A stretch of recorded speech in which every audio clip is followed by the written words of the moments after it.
आपने प्रधानमंत्री नरेंद्र मोदी और बीजेपी अध्यक्ष जेपी नड्डा को सुन लिया है। बीजेपी ने भी 18 जुलाई को कल एनडीए की बैठक बुलाई है, उस पर हमने आपको जानकारी भी दी। दावा यही है कि एनडीए की बैठक में 38 पार्टियां शामिल होने वाली हैं। विपक्षी एकता के गुलदस्ते में 26 अलग अलग फूल हैं, तो एनडीए के गुलदस्ते में अलग अलग 38 फूल हैं। इसको लेकर क्या है तैयारी, अब जरा वो देखिए। बेंगलुरु में विपक्षी मोर्चे के शक्ति प्रदर्शन के बीच कल दिल्ली में एनडीए का शक्ति प्रदर्शन होगा। मीटिंग से ठीक पहले ओम प्रकाश राजभर की एनडीए में वापसी हुई। यूपी विधानसभा चुनाव से पहले पार्टी छोड़कर गए दारा सिंह चौहान की वापसी हुई, तो दिल्ली में चिराग पासवान की गृह मंत्री अमित शाह से मुलाकात हुई। बीजेपी के राष्ट्रीय अध्यक्ष जेपी नड्डा का दावा यही है कि एनडीए में आना जाना दलों पर निर्भर है, बीजेपी किसी को न्योता नहीं भेजती।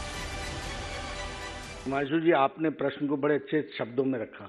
वो छोड़ के गए, वो छोड़ के गए, वो छोड़ के गए, वो आए, वो आए, वो आए, और हमसे पूछ रहे हो कि आपको कौन सी मजबूरी थी? वो छोड़ के गए, वो आए। हमने पहले कह दिया कि ना हम किसी को ना हमने किसी को छोड़ा और ना हमने किसी को बुलाया। हमारा काम स्पष्ट है कि हम स्पष्ट रूप में सब लोगों को हम JP Nadda, I am not permanent here, लेकिन ideology is going to remain permanent, party is going to grow, party is going to go forward. तो हमारे बाद भी जो आएंगे उनको कोई मैं सेट प्रिंसिपल्स दूंगा कि नहीं दूंगा?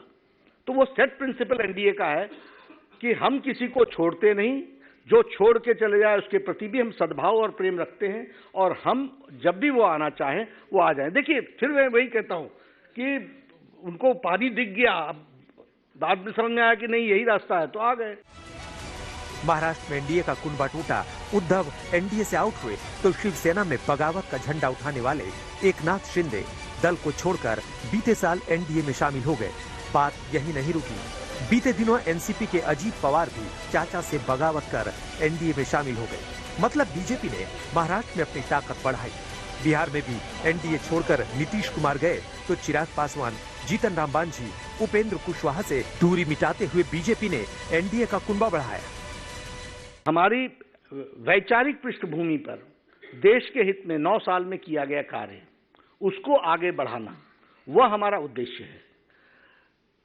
सीटों के एडजस्टमेंट और ये सब चीजों की बातें, कौन कहां पर क्या, कितना उपयोग कैसे होगा, ये सब चीजें हमारे यहाँ सिस्टम के अंदर निहित है। वो हमारे, जैसे हमारा लोकल यूनिट करेगा, उनके साथ प्रिलिमिनरी कोई डिस्कशन होगी, उसमें से कुछ निकल करके आएगा, फिर आगे देखेंगे। दरअसल विपक्षी खेमे को काउंटर करने के लिए बीजेपी ने एनडीए की बैठक बुलाकर माहौल बनाने की कोशिश की है। हालांकि बीजेपी की अपने पुराने सहयोगी अकाली दल और टीडीपी से बात नहीं बन पाई, यानी एनडीए की बैठक में टीडीपी और अकाली दल के शामिल होने की गुंजाइश कम है।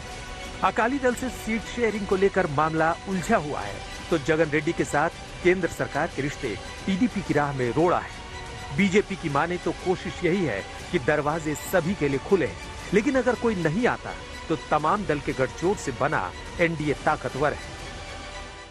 Strong leadership of prime minister Modi, यह हम सब लोगों को देखने को मिली है, जिसको देश ने भी सराहा है, और एक बहुत ही पॉजिटिव वातावरण बना है। एक साधारण भारतीय भी गौरवान्वित महसूस करता है